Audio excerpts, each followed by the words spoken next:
అన్ని ప్రాబ్లమ్స్‌కి ఇదే అండి సొల్యూషను. ఏంటి అనుకుంటున్నారా? Carrot, beetroot, Amla. డబ్బుల సమస్యలకి కాదండి. హెల్త్ ప్రాబ్లమ్స్‌కి, స్కిన్ ప్రాబ్లమ్స్‌కి అండి. స్కిన్ గ్లో అవ్వాలన్నా, పింపుల్స్ పోవాలన్నా, హెయిర్ గ్రోత్ బావుండాలి అన్నా, బ్లడ్ ఇంప్రూవ్‌మెంట్ ఉండాలి అన్నా, ఇమ్యూనిటీ సిస్టమ్ బావుండాలి అన్నా ఇదే జ్యూస్. ఇంకా చాలా బెనిఫిట్స్ ఉంటాయి. నాకు ఇంతవరకే తెలుసు.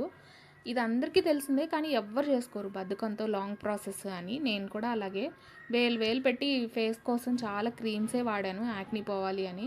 పోలేదు. ఇంక లాస్ట్‌గా ఇది ట్రై చేశాను. బెస్ట్ రిజల్ట్ అండి. నేనైతే 1 మంత్ నుంచి యూస్ చేస్తున్నా. నా పింపుల్స్ అన్నీ పోయినాయి. పింపుల్స్ పోవడమే కాకుండా వాటికున్న మార్క్స్ కూడా పోయినాయండి. ఫేస్‌లో గ్లో కూడా వస్తుంది. అందుకే నేను మీకు ట్రై చేసి 1 మంత్ నుంచి ప్రతిరోజు చేసే రోజల్లా నాకు కష్టమే. అయినా కూడా 10 మినిట్స్ ఓపికగా చేసుకొని తాగి రిజల్ట్ వచ్చిన తర్వాత ఇప్పుడు హ్యాపీగా మీకు షేర్ చేస్తున్నాను. ఇది హాస్టల్లో ఉండేవాళ్ళు, రూమ్‌లో ఉండేవాళ్ళు కూడా చేసుకోవచ్చు. నేను హాస్టల్లోనే ఉంటాను. చిన్న పోర్టబుల్ మిక్సీ తీసుకొచ్చుకొని చేసుకొని డైలీ తాగండి. బెస్ట్ రిజల్ట్ ఉంటాయి. మోర్ కంటెంట్ కోసం సబ్స్క్రైబ్ చేసుకోండి.